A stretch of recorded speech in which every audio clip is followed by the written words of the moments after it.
할렐루야. 네. 오늘도 예배 자리에 나오신 여러분 주님의 이름으로 환영합니다.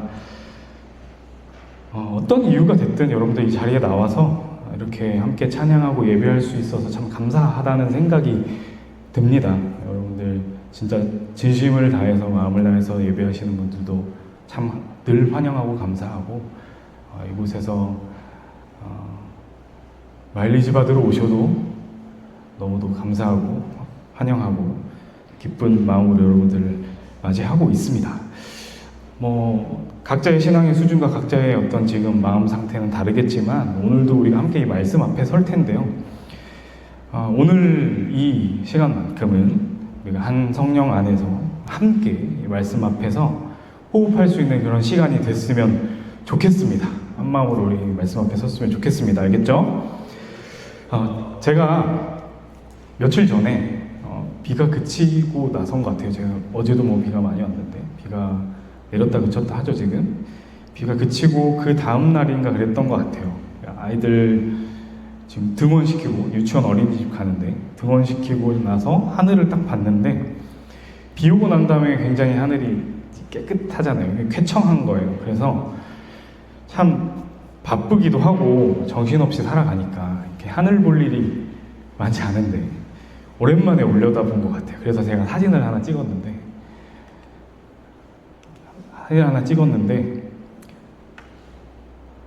어때요? 네. 사진에 다 안 담기는 것 같네. 이게 사진으로 찍어 놓으니까 제가 직접 본 그 느낌이 아니기는 한데 사진에 잘 담기지 않아서 그렇지 그 되게 깨끗하고 맑은 하늘을 보는데 참 진짜 정말 아름답다라는 생각이 들었습니다. 하나님께서 만드신 이 세계가 아름답다. 근데 우리가 이런 생각을 하게 되는 부분들이 있잖아요. 이렇게 펼쳐져 있는 아주 장관을 볼 때, 아니면 또는 여러 가지 예쁘고 좋은 것들을 보면 우리가 아름답다고 느끼잖아요. 근데 이런 풍경뿐만 아니라 뭔가 남몰래 선행하는 모습을 본다든지 뭔가 좋아 보이는 것들에 아름답다라는 수식어를 붙이고는 합니다. 근데 이 아름답다는 이 말이 어디서 왔는지 아세요? 아름답다.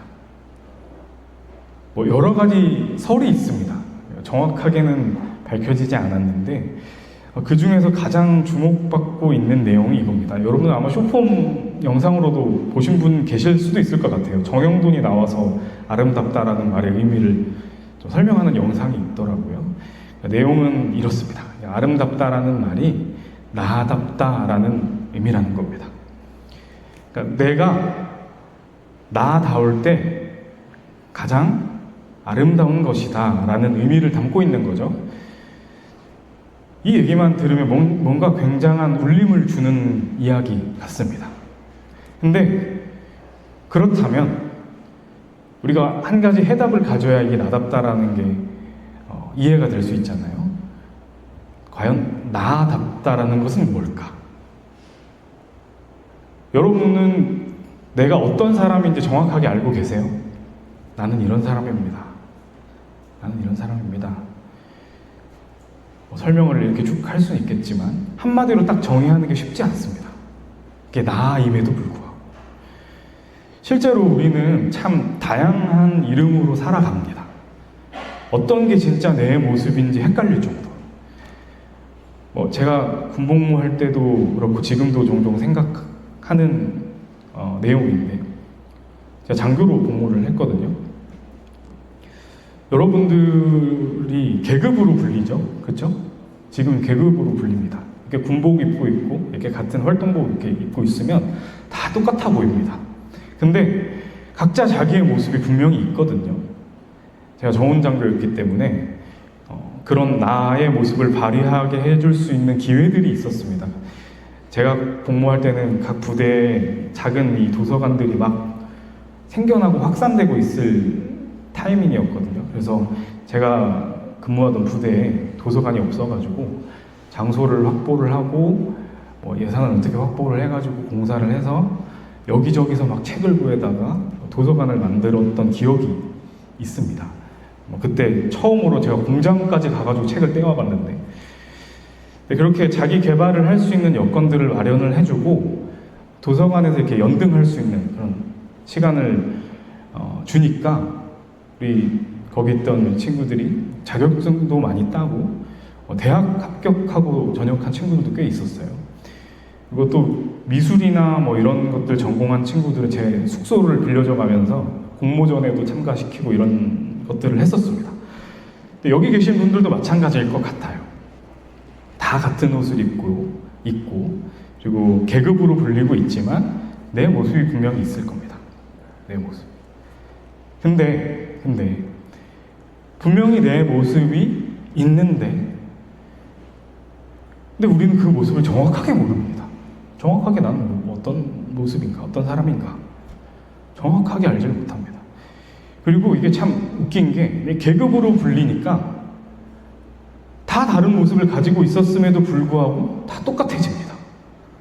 비슷해지는 부분들이 있더라고요.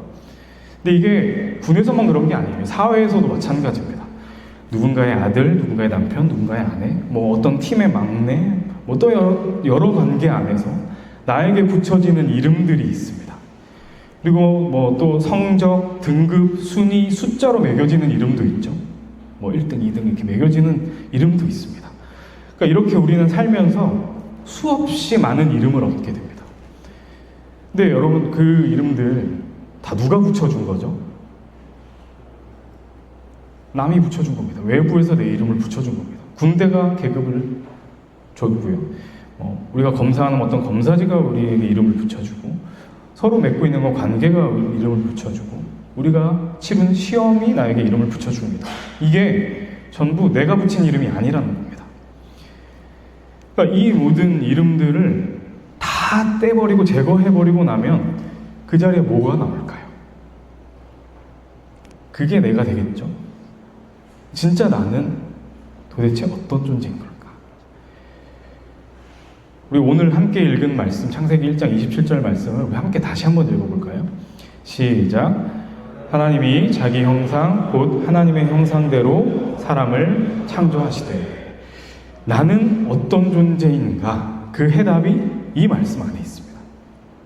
왜냐하면 우리가 어떤 존재인지는 우리를 만드신 분이 가장 잘 아시기 때문입니다. 근데 이 말씀을 딱 보면 이런 생각이 들죠. 형상이라고 하니까 우리가 하나님이 도대체 어떻게 생기셨는지를 내가 어떻게 하냐, 닮았는지 어땠는지 그걸 내가 어떻게 알고 어떻게 믿냐, 이렇게 생각을 할 수도 있습니다. 우리가 형상이라는 말을 겉으로 보이는 생김새로 이해를 하기가 쉬우니까요. 근데 그런 의미가 아닙니다. 우리가 하나님의 속성을 닮았다는 이야기입니다. 하나님의 속성. 하나님은 사랑이십니다. 우리가 그 속성을 닮았다는 얘기예요.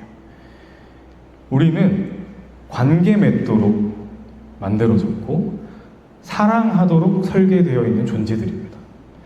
그러니까 하나님께서는 우리와 서로 사랑하며 살아가기를 원하신다는 거예요. 그래서 우리를 만드셨다는 겁니다. 근데 우리가 그 하나님의 계획대로, 그 설계대로 과연 살아가고 있을까요? 그렇게 살아가고 있습니까?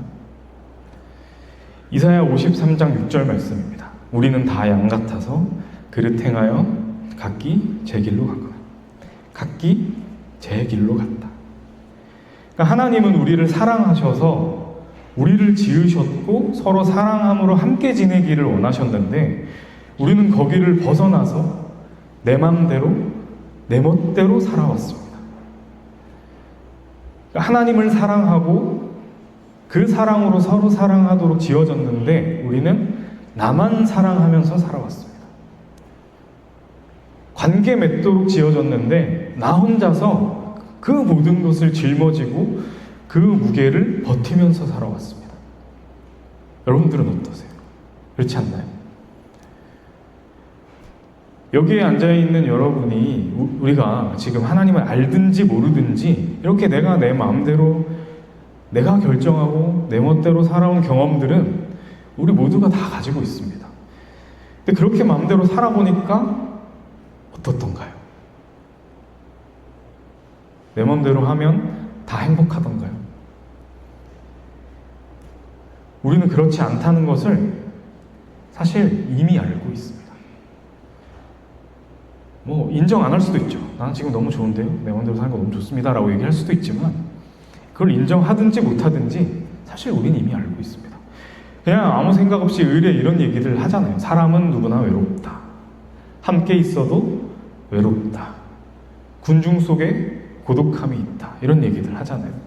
내가 지금 너무 모든 조건이 완벽하고 내 뜻대로 모든 게 다 돼도 외롭다는 겁니다. 그러니까 하나님과 사랑하고 이웃과 사랑하며 살라고 지어진 존재가 지금 너무도 외롭게 살아가고 있는 겁니다. 관계 맺으며 살아가라고 지어진 존재가 아무도 못 믿고 이 모든 걸 혼자 짊어지고 책임져야만 직성이 풀립니다.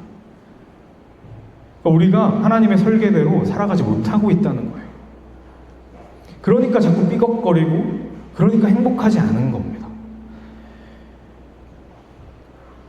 그러니까 우리가 뭘 위해 살아가야 하는지, 내가 누군지, 내가 어디로 가야 하는지, 그 삶의 이유를, 내 존재의 이유를 찾지 못하는 겁니다. 그럼 도대체 이 뿌리 깊은 이 문제를 우리가 어떻게 해결해야 하는 걸까요? 방금 읽은 이사야 53장 6절의 하반절 말씀입니다. 여호와께서는 우리 무리의 죄악을 그에게 담당시키셨다. 우리가 내 맘대로 내 멋대로 살아간 것을 성경은 죄라고 얘기합니다. 죄라고 얘기해요. 뭐 윤리적인 잘못을 저지른 게 죄가 아니라 하나님이 설계하신 그 모습대로 살지 않은 게 죄라는 거예요. 하나님이 우리를 어떻게 설계하셨다고 했죠? 하나님의 형상대로. 하나님은 사랑이십니다. 그 사랑이신 하나님을 닮아서 하나님과 그리고 내 옆에 있는 그 이웃들과 사랑하며 살도록 만드신 그 설계. 그걸 벗어나서 하나님과 관계없이 하나님 말고 다른 존재들을 하나님처럼 사랑하면서 살아가는 걸 죄라고 말하는 겁니다. 우리가 내 맘대로 살아갈래요? 내 맘대로 살아갈 겁니다 라고 이렇게 외치지만 결국에 우리는 뭔가를 사랑하면서 살게 돼 있습니다. 그렇게 만들어졌으니까요. 근데 그 대상이 하나님이 아닌 상태인 거예요. 그게 죄입니다. 그러니까 하나님의 마음이 얼마나 무너져 내렸겠습니까? 내가 정말 너무 사랑해서 지은 존재, 나랑 사랑하면서 그렇게 살아가기를 원했던 그 존재, 그 사랑하는 존재들이 지금 나를 모른다고 하는 거예요. 우리 같으면 아마도 그냥 돌아서 버렸을 겁니다. 그냥 뒤에 가서 평생 욕하며 살지도 몰라요. 근데 하나님께서는 그 죄악된 우리를 그에게 담당하게 하십니다. 예수 그리스도에게 그 모든 죄와 우리의 존재를 담당하게 하셨습니다. 우리가 끊어버린 그 관계예요. 스스로 끊어버린 그 관계를 우리를 만드신 그 창조주 하나님께서 얼마든지 내쳐버릴 수 있는데 그렇게 하지 않고 그걸 다시 이어가겠다고 십자가에서 피 흘리시고 그 고난과 고통과 순환을 당하신 아주 그 처절한 사랑을 보여주신 겁니다. 근데 이게 우리가 막 반성하고 잘못했습니다. 제가 다시 돌아갈게요. 이렇게 뉘우쳐서 그걸 짊어지신 게 아닙니다. 로마서 5장 10절을 보면 우리가 원수 되었을 때 그의 아들이 죽으심으로 말미암아 하나님과 화목하게 되었다. 원수였다고 합니다. 원수였다. 그냥 서먹서먹한 관계가 아니라 원수라는 겁니다. 완전히 등 돌린 배신자들인 거예요. 근데 그 원수됨을 화목하게 만드셨습니다. 예수 그리스도의 죽으심으로. 이 원수 사이라는 게 보통 어느 한쪽이 손을 내밀어도 잘 안 풀립니다. 자존심 상하고 억울하고 원수 굽히기 싫고 손 내밀기도 쉽지가 않죠. 근데 하나님은 우리가 원수 되었을 때, 우리가 아무것도 안 했을 때 여전히 나는 하나님 모릅니다 이렇게 말하고 있는 우리에게 먼저 손을 내미셨습니다. 그냥 손 내민 정도가 아니라 이 관계의 문제를 해결해 버리셨습니다. 화해하자고 손 내민 게 아니라 화목하게 해버리셨어요. 왜 그러셨을까요? 그냥 모른 척하고 그냥 버려도 될 것 같은데 왜 그러셨을까요? 호세아 11장 8절 말씀을 보면 하나님의 마음이 절절하게 기록되어 있습니다. 나 이제 하나님과 관계없습니다 이렇게 선언하고 떠나버린 그 자녀에게 하나님께서 이렇게 말씀을 하십니다. 에브라임이 내가 어찌 너를 놓겠느냐. 내 마음이 내 속에서 돌이켜 나의 긍휼이 온전히 불붙듯하다. 불붙듯하다. 내가 너를 도대체 어떻게 놓겠냐. 내가 널 생각하면 내 마음이 불붙는 것 같다. 내가 널 어떻게 놓겠냐. 떠나간 자녀입니다. 우리는 다 각자 제 길로 떠나버린 자녀들입니다. 근데 하나님은 그 자녀를 못 놓으신다는 거예요. 마음에 불이 붙는 것 같다고 말씀하십니다.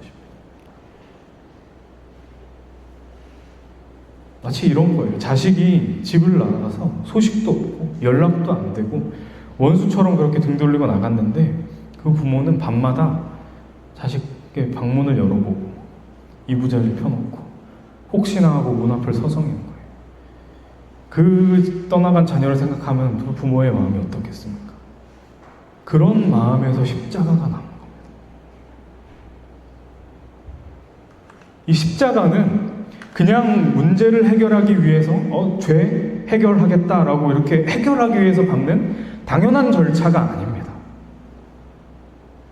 여러분을 사랑하셔서 그 끊어진 관계를 회복하기 위해서 내 모든 것을 걸고 목숨까지도 아들까지도 내 모든 것을 걸고 돌아올 수 있는 길을 마련해 주신 그 불타는 듯한 하나님의 사랑이 담겨있는 그 사랑의 증거가 이 십자가입니다. 여러분, 주님의 그 절절한 사랑으로 우리가 돌이킬 수 있는 길이 열렸습니다. 하나님께로 돌아갈 수 있는 길이 열려 있다는 거예요. 내 멋대로 살아봐야 해결할 수 없는 그 삶, 뿌리 깊은 그 문제들을 붙들고 아등바등 살던 그 삶에서 이제 하나님이 설계하신 대로 하나님과 사랑하며 살 수 있게 되었다는 겁니다. 사랑하는 여러분, 그 삶으로 돌아오십시오. 그 삶으로 돌아오셔야 됩니다. 그게 가장 행복한 길입니다. 이 세상의 성공, 고통 없고 고난 없고 잘 먹고 잘 사는 게 행복이 아닙니다. 하나님과 함께 하는 게 행복입니다. 이 세상적인 성공이 행복이라고 하면 저는 불행해야 돼요. 저희 가정의 상황이 쉽지 않다는 것을 이 설교에서 여러 차례 말씀을 드렸습니다. 제가 이 얘기를 왜 자꾸 오픈하느냐. 제 삶의 모습을 보고 이 하나님과 관계 맺고 살아가는 게 얼마나 행복하고 얼마나 감사하고 그 무엇과도 비교할 수 없는 소중한 것인지를 보시라는 겁니다. 제 상황이 쉽지가 않습니다. 두 아이가 아프고요. 치료에, 케어에 에너지도 시간도 많이 듭니다. 경제적인 압박은 뭐 말할 것도 없고요. 그래가지고 저는 사실 참 민폐덩어리 목사입니다. 얼마 전에 교회 프린트기가 고장났는데 그것마저도 제가 처리하기 전에 다 해결해 놓으시더라고요. 너무 감사하게도. 제가 해야 할 일들마저도 다 이렇게 채워주시니까 참 죄송하면서도 얼마나 감사한지 모릅니다. 이런 상황이 참 민망하기도 하고, 그리고 제 이 어려움이 다 해결이 돼서 제가 해드릴 수 있는 것들을 더 많이 해드렸으면 좋겠다는 마음도 같습니다. 솔직히 제 상황 여러분들은 잘 모르겠지만 이 상황이 참 무너지기가 좋은 상황이고 지치기 쉽고 나가 떨어지기 쉽고 하나님을 원망하기 쉽고 다른 길을 찾아 떠나기 좋은 타이밍입니다. 근데 저는 지금이 너무 좋거든요. 너무 좋습니다. 설령 이 문제들이 해결되지 않는다고 하더라도 저는 지금 하나님과 사랑하면서 살아가고 있고요. 이 어려움마저도 하나님 참 이렇게 어렵네요. 이거 도와주시면 좋겠습니다라는 말을 하나님께 할 수 있는 거잖아요. 설령 그걸 해결해 주시지 않는다고 하더라도 내가 이거를 참 힘듭니다. 아니면은 감사합니다. 기쁩니다. 이런 이야기들을 할 수 있는 하나님과 같이 하나님과 관계 맺으면서 살아가고 있는 거잖아요. 그리고 사랑으로 저의 그 빈자리들을 채워주시는 우리 성도님들이 계시면 제가 경험하고 있잖아요. 그러니까 제가 챙김받아서 좋다는 게 아니라 우리 성도님들은 하나님께 받은 그 사랑을 나누는 게 너무 익숙하신 분들이구나, 이거를 경험하기 때문에 너무 감사한 겁니다. 그 사랑을 여러분도 느끼시잖아요. 간식 받으시면서, 그리고 분반때 이야기 나누시면서 여러분도 느끼시잖아요.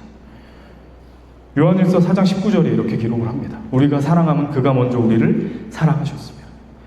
하나님과 사랑하며 살아가는 그 관계는 우리의 사랑이 되는 겁니다. 저는 하나님과 이렇게 살아가는 게 좋습니다. 물론 어려움은 어려움대로 아픕니다. 정말 아픕니다. 근데 그 아픔보다 더 큰 기쁨이 저에겐 있는 거예요. 하나님과 함께 하는 것 자체가 너무 큰 기쁨입니다.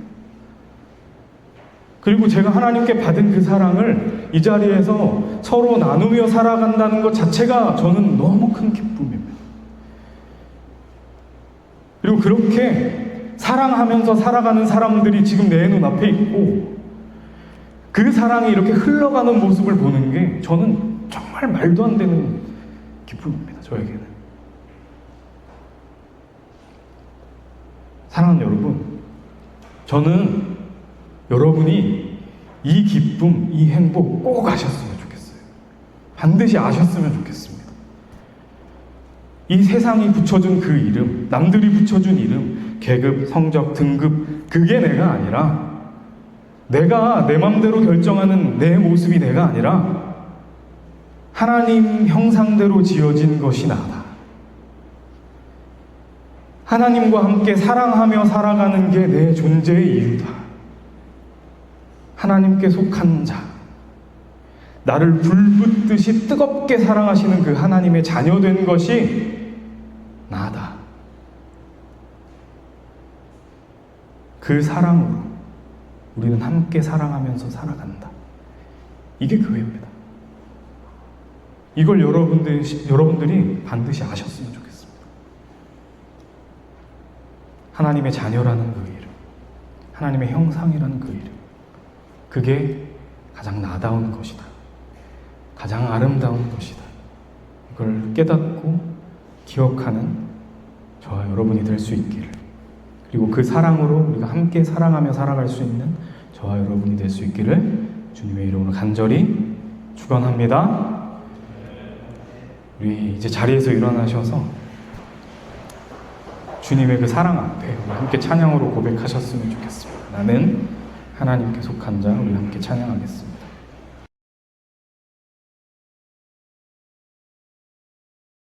이 길을 걷네. 그렇습니다. 우리는 하나님의 형상을 따라 지어진 주님께 속한 존재, 주님과 사랑하는 존재임을 이 시간 우리가 함께 고백합니다. 기도하시겠습니다. 사랑이신 하나님 아버지, 감사합니다. 오늘도 말씀을 통해 주님의 사랑을 느끼고 깨닫게 하시니 감사합니다. 우리는 주님을 모른다 했습니다. 우리는 제 갈 길로 흩어져서 내 마음대로, 내 멋대로 살아왔습니다. 그런 우리를 주님께서는 결코 놓지 않으셨습니다. 불타는 듯한 그 마음, 우리를 향한 사랑으로 우리를 위해 모든 것을 거셨습니다. 주님, 오늘 말씀을 통해 그 사랑을 나누게 하시고 그 사랑을 전하게 하시니 감사합니다. 정말 바라고 바라기는 이 자리에 모두가 그 사랑을 알게 되기를 소망합니다. 주님을 만나게 되기를 소망합니다. 하나님의 형상을 회복하기를 소망합니다. 사랑이신 하나님과 사랑하면서 살아가는 우리 모두가 되게 하여 주시옵소서.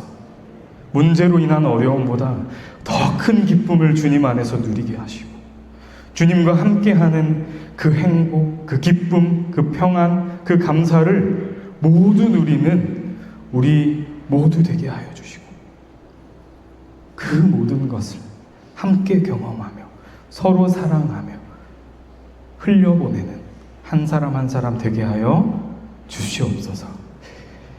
이제 예물 드립니다. 이 예물이 우리가 받은 그 사랑을 흘려보내는 손과 발이 되게 하시고 한 영혼 한 영혼의 삶 속에 주님의 사랑이 우리를 통하여 심겨지게 하여 주시옵소서. 예물 드린 손길 기억하셔서 늘 동행하시고 주님 사랑 안에 거하게 하셔서 아름다운 주님의 형상으로 살아가는 그 축복을 더하여 주옵소서. 이제는 우리 주 예수 그리스도의 은혜와 하나님 아버지의 한없는 사랑하심과 성령의 내주 교통 인도하시는 역사가 이 자리에서 함께 예배한 모두와 봉화교회를 거쳐가는 발걸음과 하나님께 속하여서 하나님의 형상을 회복하기를 소망하는 사랑이신 하나님과 사랑하며 살아가기를 갈망하는 그 사랑을 서로에게 흘려보내기로 결단하는 사랑하는 청년들과 소중한 성도님들 머리머리 위에 이제로부터 영원까지 함께 하시기를 주님의 이름으로 간절히 축원하옵나이다. 아멘.